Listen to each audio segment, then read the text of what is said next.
Morning বন্ধুরা, কেমন আছো তোমরা সবাই? আশা করি সবাই অনেক ভালো আছো, আর আমরাও অনেক ভালো আছি। দেখো, খুব সকাল, কিন্তু এখন বাজে 6:45 বাজেনি এখনও, এখন 5:30 বাজছে। তো এই যে হাঁটতে হাঁটতে চলে আসলাম সোজা মন্দিরে। তো বেশ ভালো লাগছে সকালবেলায় এইরকম হাঁটতে হাঁটতে। সকালেও নয়, ঠিক ভোরবেলা বেরিয়েছি, তখন এইভাবে এতটাও পরিষ্কার আকাশটা থাকেনি। তো এসে এইভাবে ঠাকুরের দর্শন করা, সারা দিনটা ভালো যায়। আর সকালবেলা উঠেই এই যে হাঁটতে হাঁটতে এসে এদের দর্শন করি, মনটা একদম ভালো হয়ে যায়, জানো তো। আর তোমাদেরও দেখিয়ে দিলাম।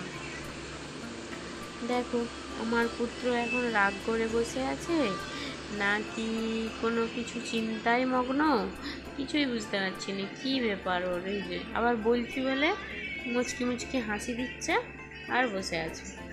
আর এইখানে আমার এই যে এটা মাছটা ভাজছি, সব তরকারি হয়ে গেছে, তো মাছটা ভাজছি, ঝালটা বসালেই হয়ে যাবে। আর না না সরি, এখনও ডাল হবে, জানো তো, টকের ডাল হবে আমড়া দিয়ে। ওই যে ডালটা কৌটোয় আছে, এটা হলে হয়ে যাবে, বাকি সব হয়ে গেছে। এই বছরের প্রথম তাল খাওয়া, বুঝলে তো। এই বছরের মানে প্রথমেই এই একটা নিয়ে এসছে। তো তাও সেটা ছিল ছোট ছেলের আবদার, গাছে দেখতে পেয়েছিল, দেখে বলে মা, ওর বাবাকে নাকি বলেছে, বাবা আমাকে ওইটা পেরে দিলে আমি খাবো।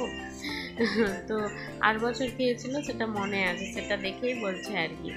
তো একটা দুদিন আগে এনেছিল সে, তো সেটাকে আমি রেখে দিয়েছিলাম একটু নরম হবার জন্য। তো আজকে দেখলাম সেটা মানে মেরে নিতে হবে, নাহলে নষ্ট হয়ে যাবে। তো ওই জন্য বসে বসে ওটাই করছি, আর কি করব। রান্নাটা হয়ে গেছে, ভাবছি এখন একটু সময় যেহেতু আছে, এটাকে রেডি করে নিই বলে বসে গেছি। আর খুব সুন্দর, মানে সেন্টটা খুব সুন্দর উঠেছে, মনে হচ্ছে খুব ভালোই হবে, মানে মিষ্টি হবে মনে হচ্ছে। তালটা একদমই মারি নেই, দেখো এত বড় তালটা, এইটুকু একটু মারি বেরিয়েছে। এটি মানে কতটুকু কিছু হবে বলো, কিছু যে করব কতটুকুই বা হবে। তো সে যেইটুকুনি হোক, এখন শখের জিনিস খেতে তো হবে একদিনের দিনও। তো সেই কারণেই ময়দা সুজি এইসব দিয়ে একটু ফুলুরি বানাবো, তার জন্য এটা মেখে আর ভাবছি যে রেডি করে রেখে দিই, ওটা সেট হয়ে যাবে ভালোভাবে। আর চিনিটা যেহেতু দেওয়া আছে, তো চিনিটা তো গুলতেও হবে, সেই কারণে মেখে আর এইভাবে চাপা দিয়ে এখন সরিয়ে রেখে দিলাম। জায়গা চেঞ্জ করার হঠাৎ কারণ কি? মানে আটার জায়গা চেঞ্জ করার, আমার তো একটা বালতিয়ে থাকতো, ঢাকনা দেওয়া বালতিয়ে রেশনের আটা। তো সে বললো যে রেশনের আটাটা আর খাবো না, কারণ এখন শুধু সে একাই রুটি খায়, তোমাদের দাদা ভাই কোনোদিন 2টি খায়, কোনোদিন 3টি খায়। তো সে বলছে রেশনের আটা, আর রেশনের আটাগুলো না যে চেলে যে রাখছি, কেমন একটা ভিজে ভিজে ভাব হয়ে যাচ্ছে, বুঝলে তো। সেই কারণেই আমি বললাম তুমি ওই আটাটাই নিয়ে আসো না, এই আটাটা নাকি খাওয়া খারাপ, সবাই আবার বলছে, জানো এইসব শুনে একটু ভয় লাগছে।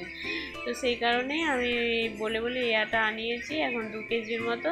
তো আনিয়ে আমি ভাবছি এত বড় বালতি 2 কেজি আটা রাখবো, এটা আবার কেমন লাগে, জায়গাটাও তো জোড়া হয়ে থাকবে রে বাবা, অনেকটা আমার এমনি জায়গা শর্ট রান্নাঘরে। তো সেই কারণেই জায়গা বদল, মানে কি বলবো, হ্যাঁ আটার জায়গা বদল, এই কারণে। তো আর এইগুলো খেসারির ডাল ভানিয়েছিলাম, গোটা খেসারি কলাইকে ভানিয়েছিলাম, সেগুলোকেই ডিবেই ঢেলে রেখে দিলাম। তারপরে হচ্ছে যে কালো জিরেটাও ঢালা হয়নি, অনেক দিন থেকে আনা হয়ে পড়ে আছে, তো ডিবেটা আগে ধুয়ে আনলাম। রান্নাঘরেতে যে ছিল, ডিবেটা ধুয়ে এনে সেগুলো ভালো করে মুছে এখন ঢেলে সব গুছিয়ে রেখে দিচ্ছি। এখন মানে কাজের ফাঁকে ফাঁকে এগুলো করছি। সন্ধ্যাবেলা করেই আবার ছেলেদের আবদার হলো ম্যাগি করে দিতে হবে, ম্যাগিটা চাউমিনের মতো, অথচ চাউমিন দিয়ে করা চলবে না, অথচ ম্যাগি দিয়ে করতে হবে আবার চাউমিনের মতো। এটাই আবদার বড় ছেলের, ছোট ছেলের নয়। ছোট ছেলের আবদার ছিল কফি খাবে সে, কিন্তু দাদার পাল্লায় পড়ে সেও বললো মা আমার জন্য তাহলে একটু করবে।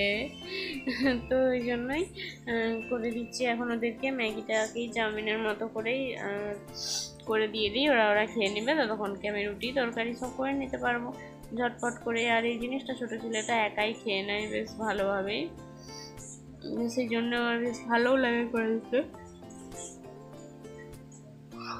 একা একা যদি খেয়ে নিতে পারে। তারপর শুরু করেছি, এই যে দেখো এইটা ভাবছি এই কাজটা সেরে নিই, তারপর রুটি তরকারি দেখা যাবে।